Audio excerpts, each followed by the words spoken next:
Do you want your Python program to read data from a file or save data it generated?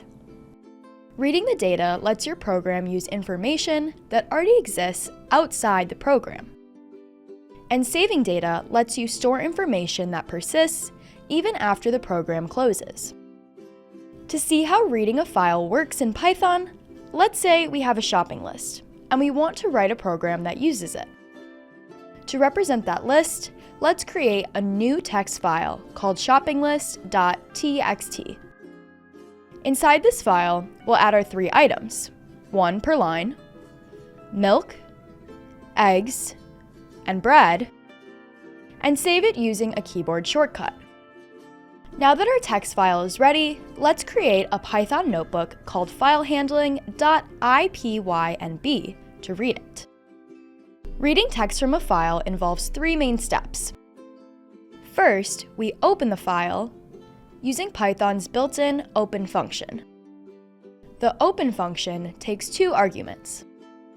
The first is the name of the file we want to work with, in this case, shoppinglist.txt. The second is the mode. Since we want to read the file, we specify R for read mode. This open function call returns a file object, Python's way of representing an open file. This file object is not the file itself. It is a connection that lets us interact with the file's contents. To work with the file object later, let's store the connection in a variable called file. The second step is to read the data. We can do this by calling the method .read on the file variable. This method returns the file's content as a string, which we store in a new variable, contents. Now that we have the file's contents, we need to close the file using the close method. This step is really important. We'll see why later in the video. Great, that's all the code we need to read our shopping list file. To confirm it works, let's print the contents. When we run the code, we see that each item is printed on its own line. But don't be fooled. These items are not 3 separate strings. They're all parts of one single string. So why are the items printed on their own lines? It's because the string that Python read contains hidden new line characters, written as \n in Python. Remember when we created the file? After writing the first item, milk, we press enter. In the text editor, this moved the cursor to the second line of the file, which is what we see. But in the file, pressing enter actually adds a new line character, \n, immediately after milk. The same happens when we press enter after eggs. So when Python reads the file, it fetches this raw string. To confirm this, let's go back to our Python program. We can output the raw string, including the new line characters, by passing the contents variable into the repr function.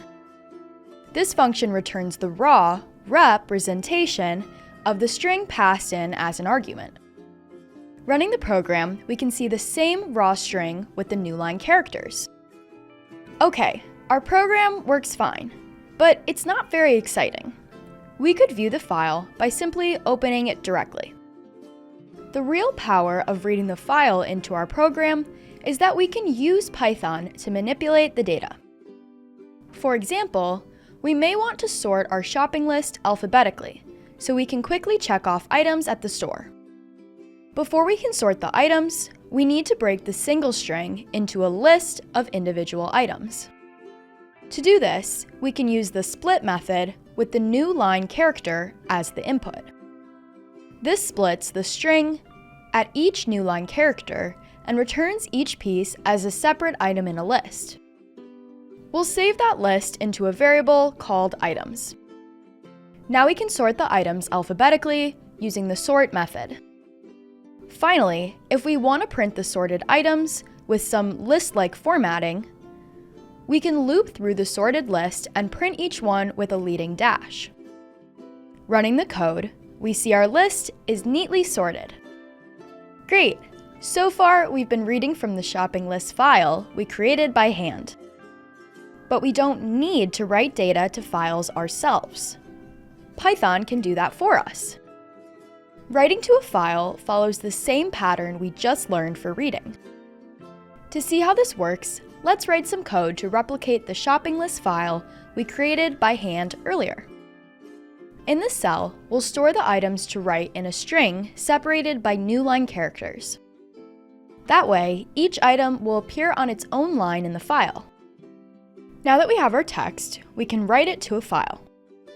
Just like reading, writing uses the open function, which requires a file name and mode. For the file name, we can use an existing file, like shoppinglist.txt. Or we can specify the name of a file we want to create. So we can compare the output of our program to the file we wrote manually. Let's write to a different file named groceries.txt. For the mode, we use W for write. This open function call will create a new file called groceries.txt and return a writing connection to it. Let's assign that connection to a variable, file. This gives us access to the write method, which lets us write data to the file. To write the grocery list, we pass in the variable items. Once the data is written, we call the close method to tell Python we're done working with the file. Running this program creates a new file, groceries.txt, as expected. And if we open the file, we see all three items on a different line. Great! We've now built a program that writes to a new file. The same approach works for writing to existing files too, but there's a catch. To see the issue, suppose that after creating our original list, we want to add an additional item, yogurt. You might think that to add yogurt to the list, we can simply assign yogurt to items and run the code again. But if we open the groceries text file, we see that yogurt is there, but all previous items have disappeared. That's not what we wanted. Here's the problem. When the open function is used in W mode, Python overwrites the file. In other words, as soon as the open function is called, Python erases everything in the existing file. The new data is then written into an empty file. For situations when we want to add data to an existing file, we need to open the file in a different mode. That mode is A for append. Before we try out the append mode, let's first restore our grocery list, since we erased it. Now that our list has been restored, let's test the append mode. So that our yogurt appears on its own line, let's add a new line character before. Then, to make sure yogurt is added to the file, we switch the mode to A for append. Running the program, we should get all our original items and yogurt in our file. Let's open it and check. Yes, all our items are there. Append mode worked. To add more items, we follow the same process. Change item, run the program. Each time we run it, the new item gets added to the end of the file. Awesome! We can now create, read, write, and append to files. But with great power comes great responsibility. Part of that responsibility is closing your files.